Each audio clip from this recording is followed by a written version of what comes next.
Welcome to the Power Lunch on LinkedIn Live. I'm Rhett Power, your host. We do this program every Tuesday, Wednesday, and Thursday around this time. Sometimes the technology gods get in our way, but we have overcome. The point of the show is to talk to today's thought leaders, best-selling authors, CEOs, people who are doing amazing work in the world that we can learn from. And that's the whole point of the show, is that we can get better at what we do from their experience and their success. Now, you can ask questions. We're not interactive today on this program, but normally we are. But nonetheless, if you have questions about today's show, please do ask.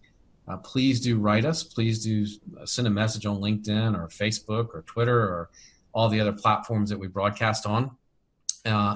Now, if you like the program, give it a like or share so that your network can benefit from these conversations and we can grow our audience. So that would be very nice of you to do. Now, today I've got someone that I've been wanting to talk to for a while, Dr. Melanie Katzman. She's a Wall Street Journal best-selling author, I think USA Today as well. Her book is called Connect First, 52 Simple Ways to Ignite Success, Meaning, and Joy at Work. She's a business psychologist, advisor, and consultant to the world's top public and nonprofit institutions. She specializes in executive development, group dynamics, and leadership diversity. Dr. Katzman, welcome to the show. Thanks so much for having me. Thrilled to be here. I wanted to go down the longer bio because it really is, the work that you've done over the years is quite amazing. But what led you to write Connect First?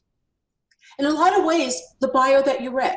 I split my time as a psychologist. I'm a clinical psychologist by training. I see people individually in my office, and then often in the same day run across town or across the world sometimes to the corporate office. And one of the things as a consultant and as a facilitator of strategic meetings and as a clearer of conflict. And one of the things that I found was that no matter where I was, whether I was speaking to people about their innermost concerns or speaking to them about their business strategy, the same things kept coming up over and over again. People felt marginalized, disrespected, and demotivated for reasons that could easily be avoided. And people were excited and engaged for reasons that could be easily enacted.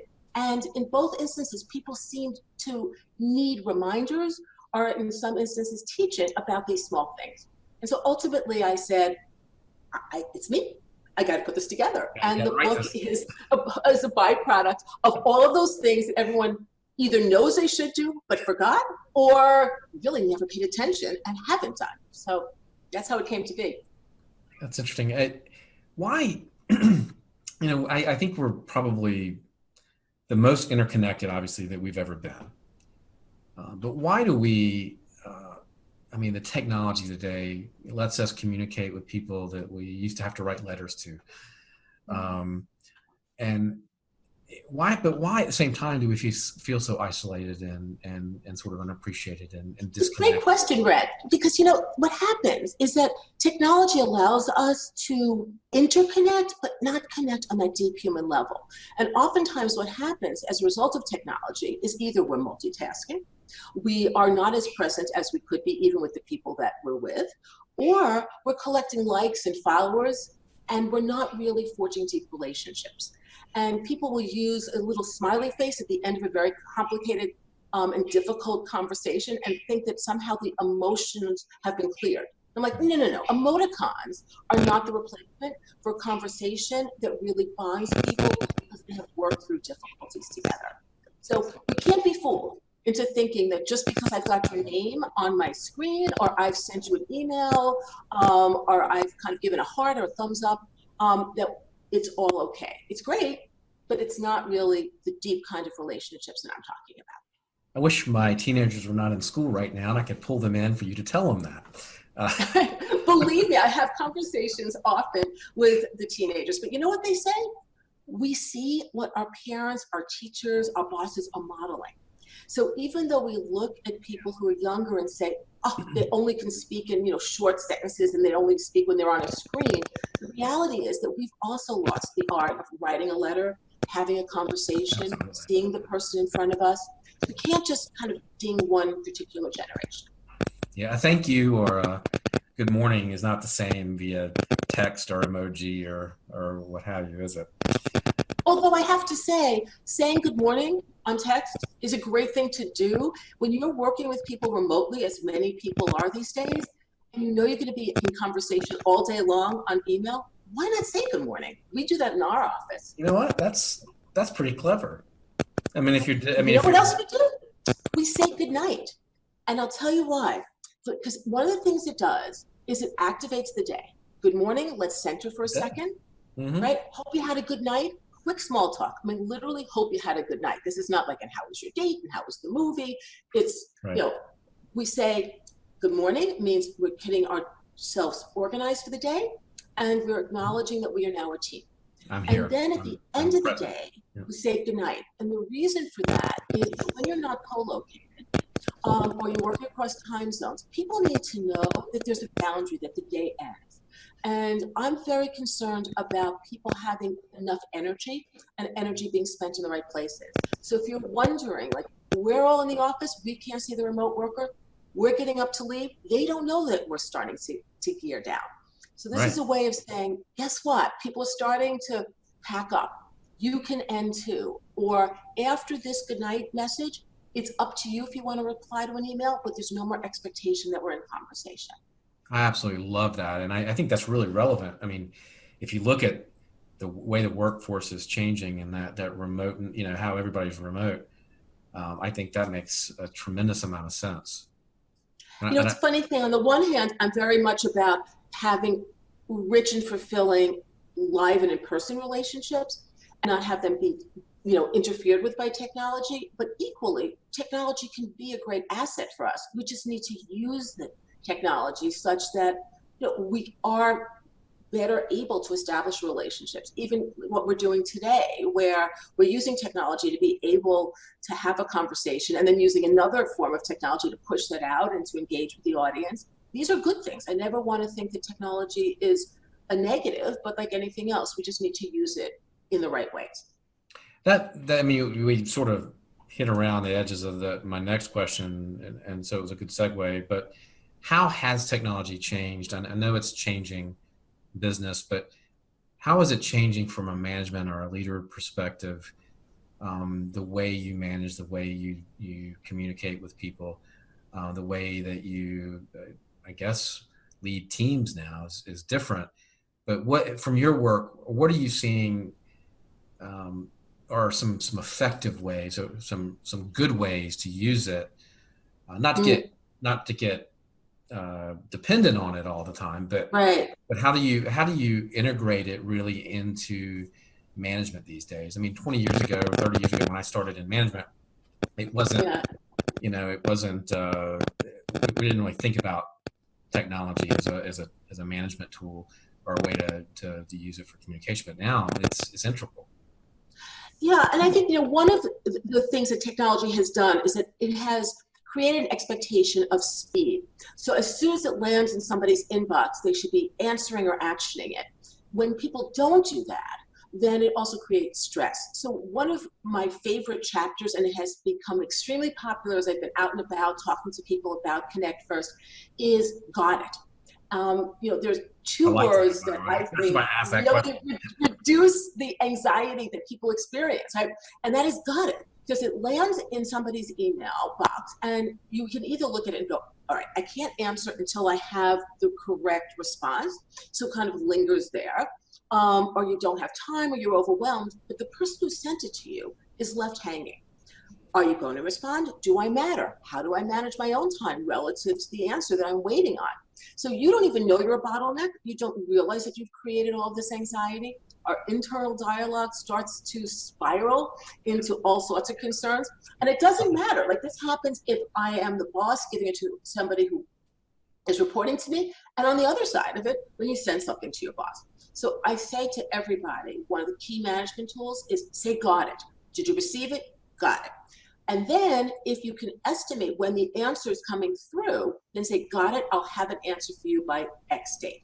It respects people's time and it respects people's efforts. And one of the managers of a large but also kind of disparately located team said to me, thanks to you, I get 100 got it emails a day. But it's an acknowledgement, right? You're absolutely right about the anxiety part. I've never really thought about it in that sense, and if you can estimate a time that you're going to have it, people can kind of move on, right? They can move on to the next thing without. We're all time deprived. That's the other thing that technology has done, right? It has created this speed. It has reduced the boundaries between work and play.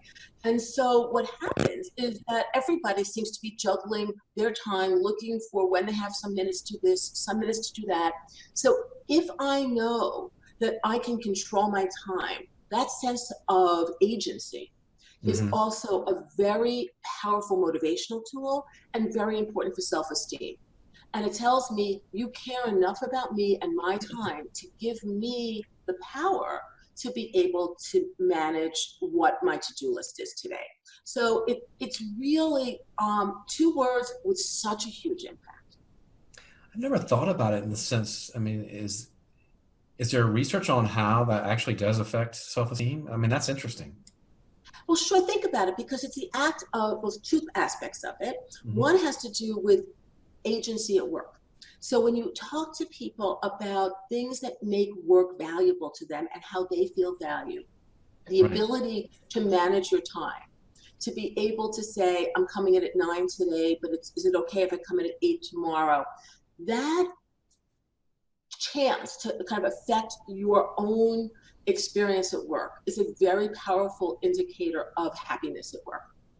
And so there's that aspect. And then the other is the connection between self-esteem and the ability to act on one's environment. So this goes back to early research that actually I had been involved in years ago on learned helplessness, which then flipped into learned optimism, which is, if we know what can make you unhappy, we know what can make you happy. And I can tell you the way to make someone unhappy is to have their actions be disconnected from outcomes. So if anything I do doesn't have an effect and I can't change my environment by my actions, I'll stop trying. And then when I stop trying, I'll kind of curl up in a little ball. So I'm sending out stuff, I'm sending out proposals, nobody's answering me, I'm sending my boss the PowerPoint presentation, here's the deck, just need your comments.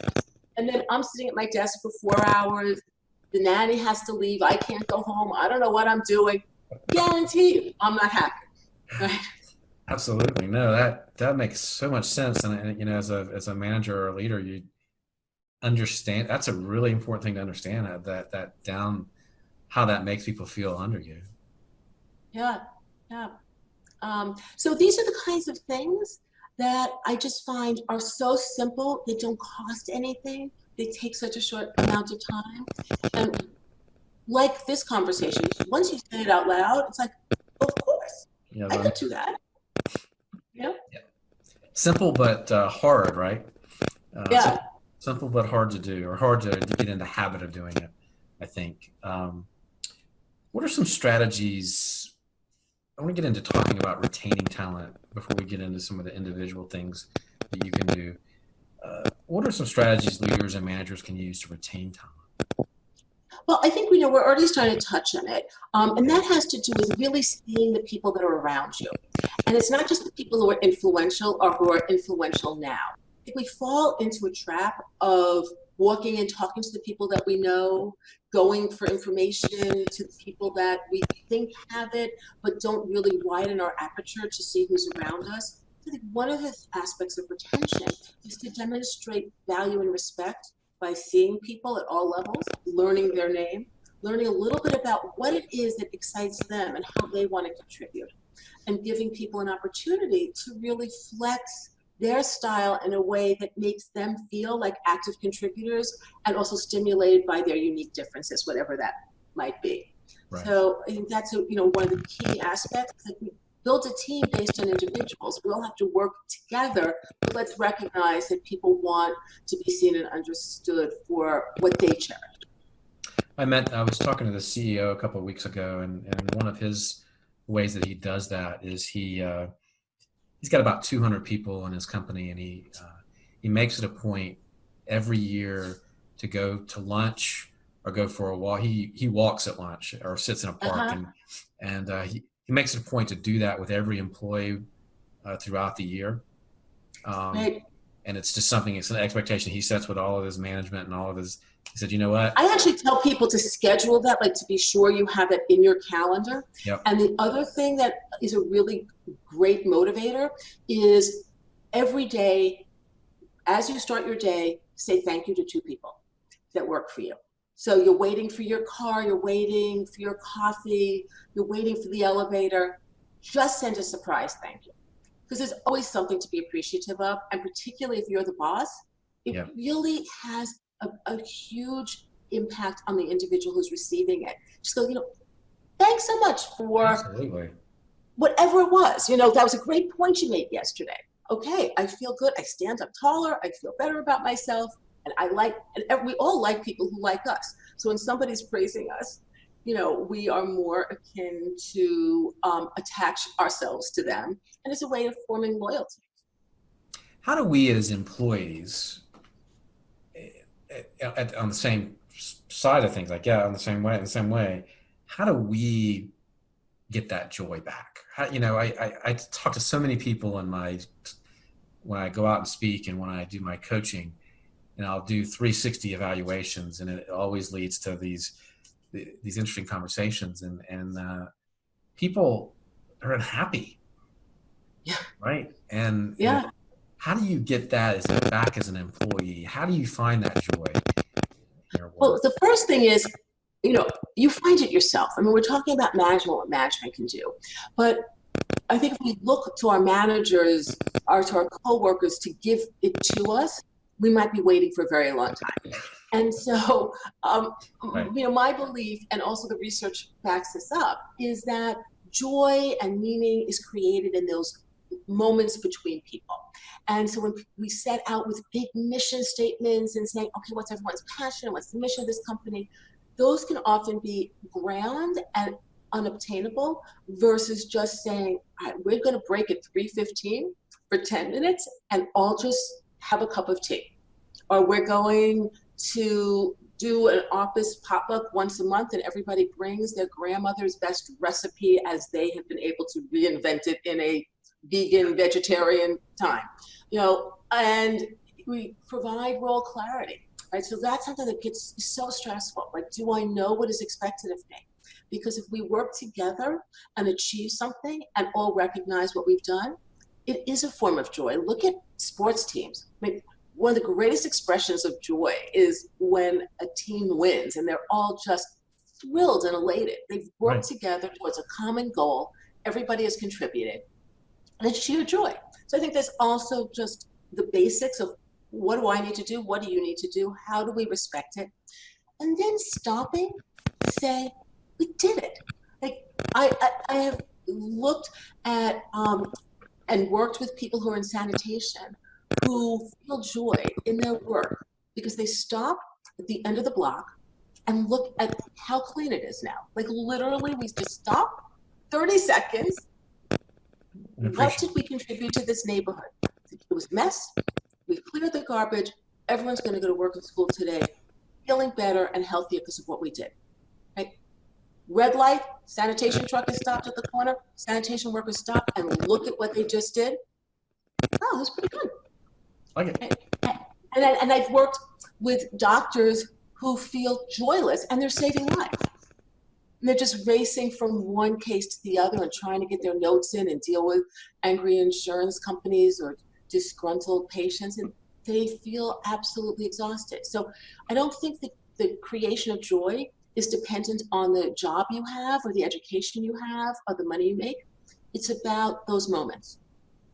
How do you then how do you get your attitude right? Because does it boil down to that? And does it boil down to your outlook? A lot does, right? I mean, if you change the way you think, it impacts the way you behave, and then it becomes a feedback cycle because your behavior, if it's different, will affect the reactions you get from the people around you, which will then affect how you think about yourself. So for sure, our mindsets are key catalyzers of change. And often I think we become calcified in the way that we think. It's just so automatic. Oh, this job, I just got to get through the day, or I take a negative attitude that everybody around me is just vying for my job, or whatever negative conversation we have. And again, either with others or with ourselves, deteriorates joy and happiness. If you can change your attitude, you can change your behavior. So it is very powerful. But first and foremost, we have to recognize that we have a bad attitude. As a coach, I'm sure you do this all the time. You know, where it's like, let's just start from the basics. You're confident in your job. You know, you're confident in your job. You're just a creep. So now let's talk about how to get you, you know, a little less creepy. Right. That's. I'm glad you said that. What for you? What are our biggest challenges? You know, in the companies that you work in, what are the biggest challenges to sort of changing that culture? Well, you know, one of the things I find is that people get overly ambitious with transformation programs. So, you know, oftentimes I'm called in to be part of a big transformation, either to help strategize that or to help implement it. And the concern I often have is that people are not sharing information, not slowing down to really dig into what does it take to make something happen. So, you know, one of my jokes, if you will, is that, you know, the big organizational consultancies come in and they reorganize the org chart or they redo the project plans, but then people and personalities have to fill those boxes that have now been changed. Right. And people just don't naturally fall right into line. That's the beauty of not being a machine.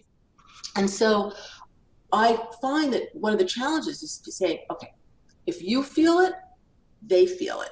Let's stop for a second and say, are you feeling really anxious or nervous or in the dark?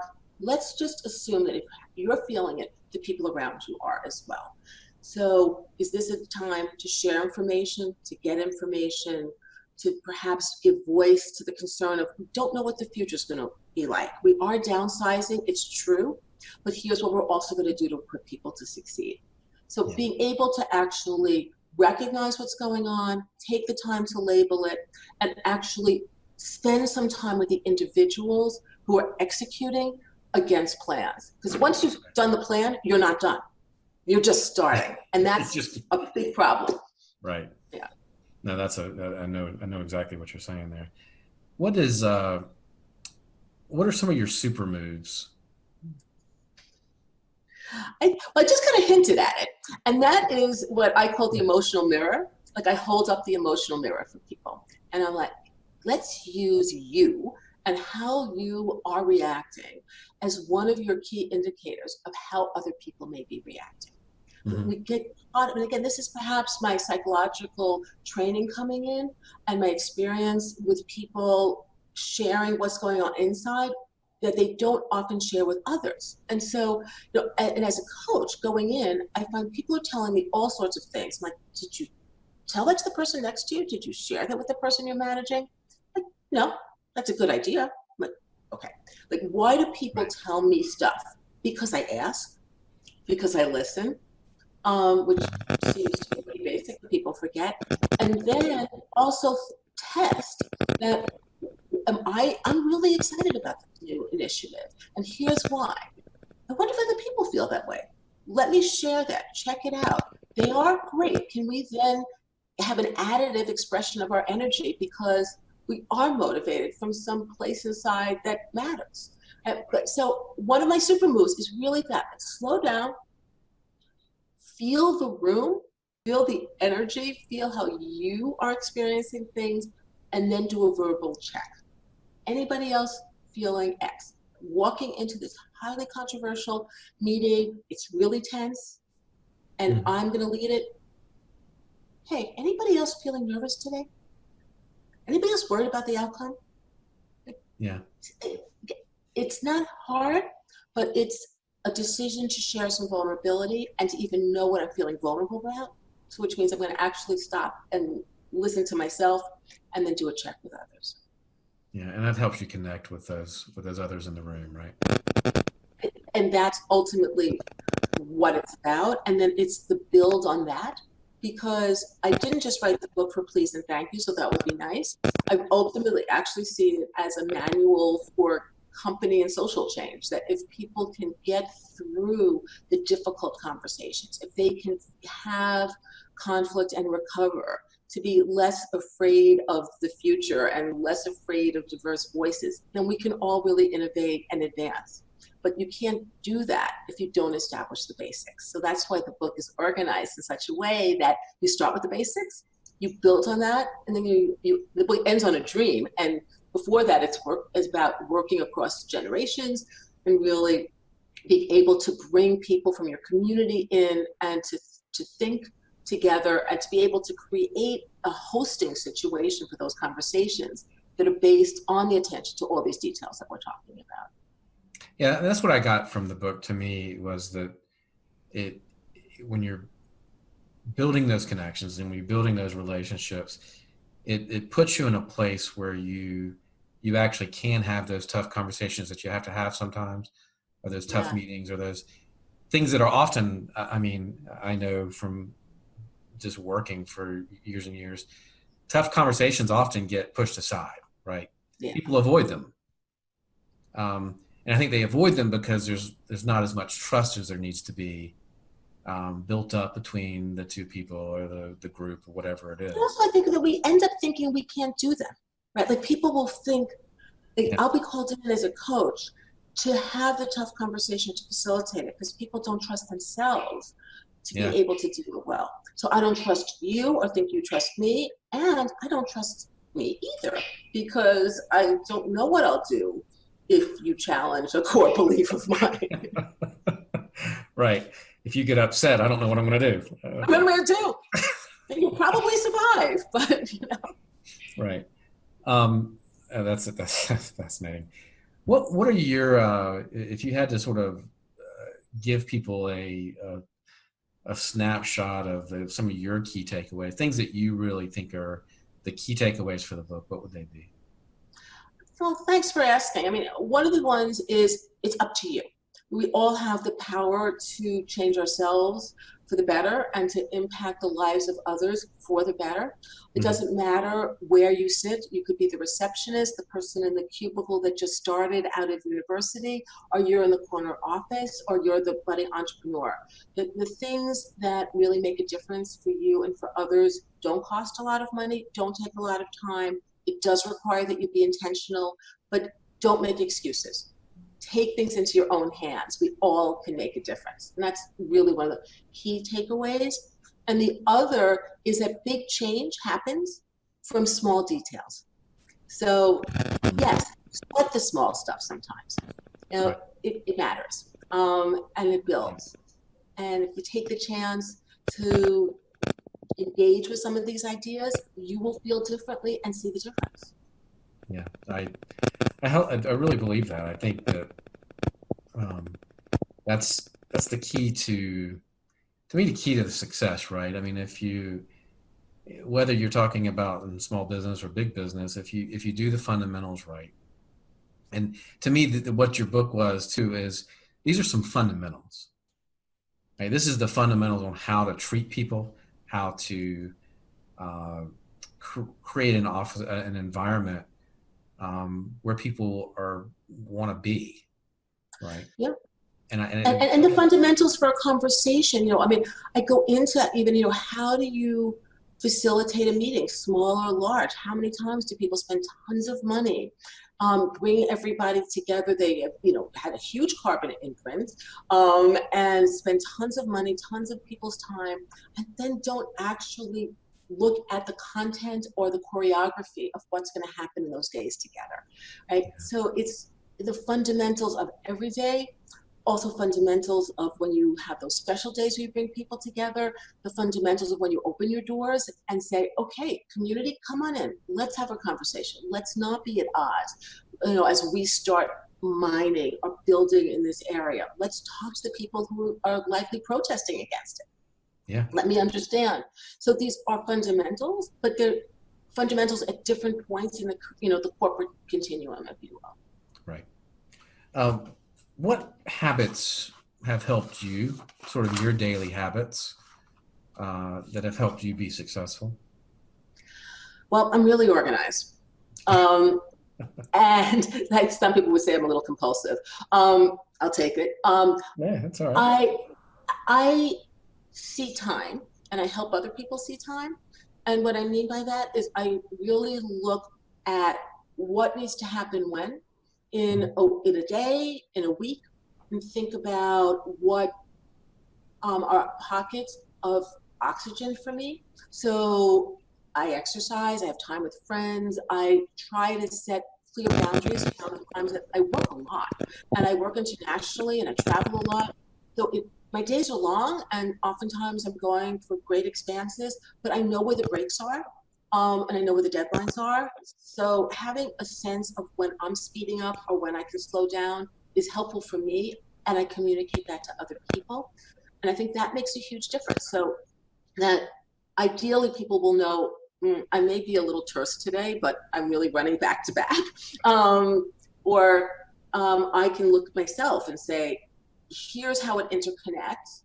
And just this morning, I was sitting with a paper calendar, which I also try to do every couple of weeks, which I think we have not done as a society as much now that many of us are connected on technology. And paper allows you to see that actually being out of town on Friday means that when you take off for another trip on Monday, that you have only the weekend to recover and nobody will see you in the office. I mean, it sounds really basic, but sometimes that looks like it's that week. This looks like it's this week. Yep. But wait a second, those are adjacent weeks. And when you see it on paper, you go, oh, I get it, right? Or if I, putting a highlighter through, every time that I have a talk, so like, well, wait a second, that's 5 talks in a week. That's a lot of talking. Will I be able to be interested and motivated? Maybe I should see if I could schedule this one on this date. So I do find being organized and looking at time and seeing what it'll take from you is at least for me, has been very helpful. No, I think that's a big one, and to learn how to do that, it made me think that the psychology practice probably helped, right? Because you have to structure your conversations with clients and yeah, I can feel an hour in my bones. Yeah, knowing that, yeah. What's the value, or what to you? The question is, you brought it up a little while ago, sort of that inner dialogue. How important is that inner dialogue that we have to our mindset and to our success? And is that, if somebody's listening and they're saying, okay, I want to get the book, I want to read it, I want to do better at some of these activities, or I want to be better at be a better boss, be a better manager, better leader, better employee. Does it start with our inner dialogue, you think? Well, it's an interesting thing. Somebody sent me an article recently that was written by someone who discovered that not everybody has an inner dialogue. He said, what? Some people walk around with a song in their head?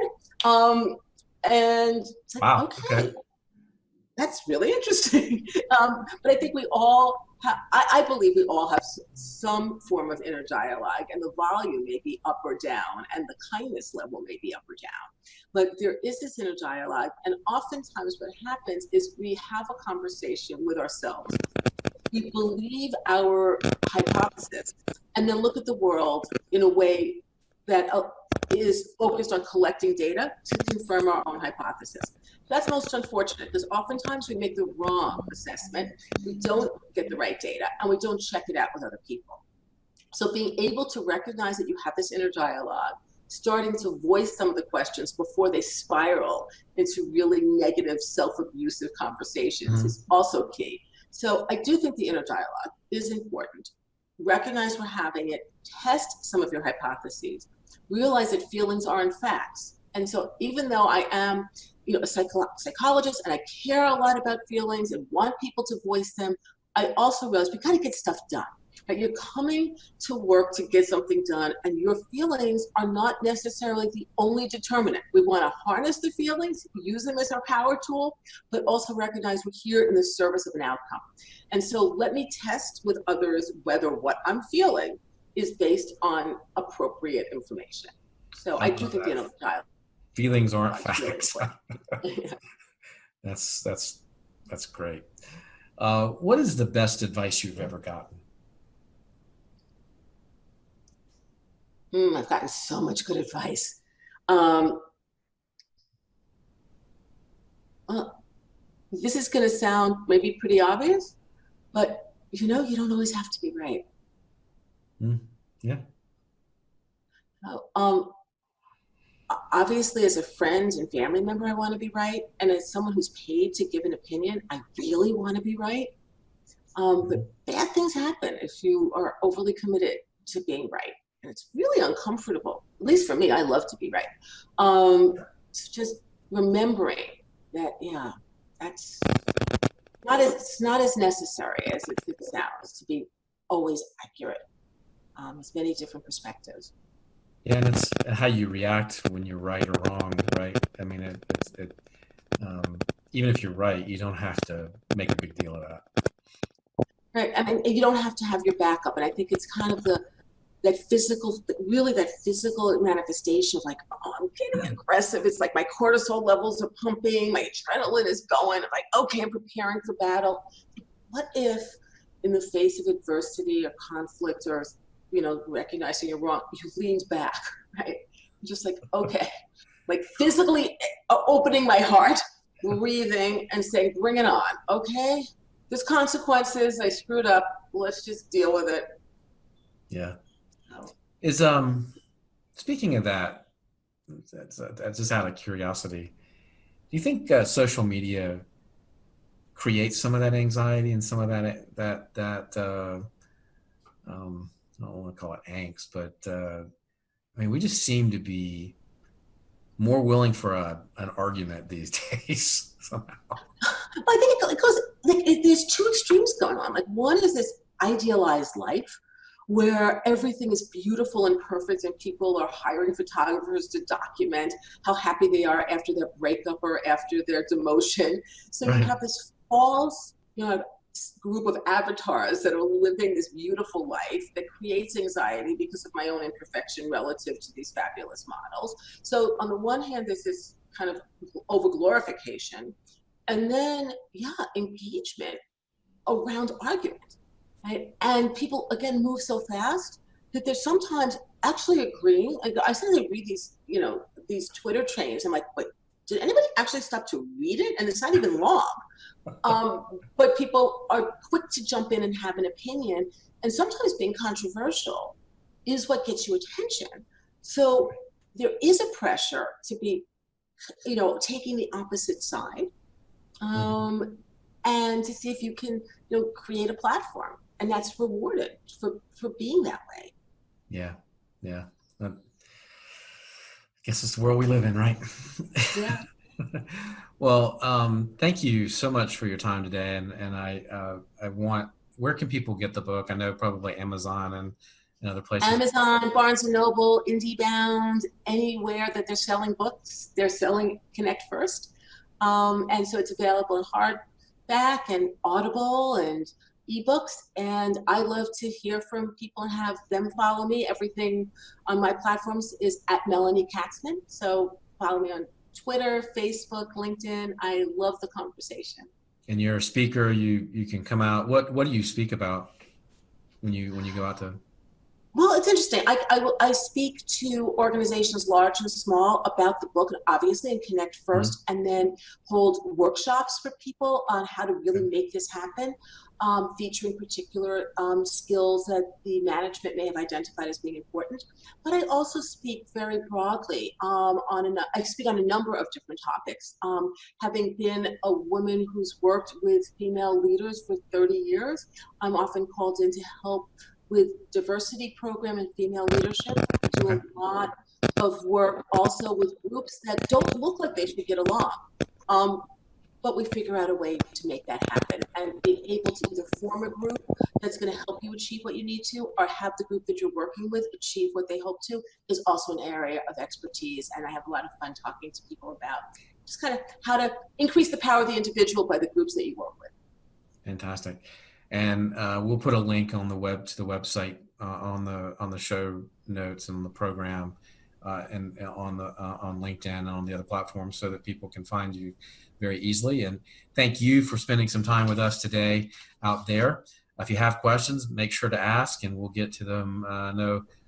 Melanie and I will be online to answer those questions. Now, if you like the conversation, give it a like or share, please, so that your network can benefit. If you want to find out the upcoming schedule, you can go to powerlunch.live. Powerlunch.live. We'll see you tomorrow. Until then, go do some good stuff.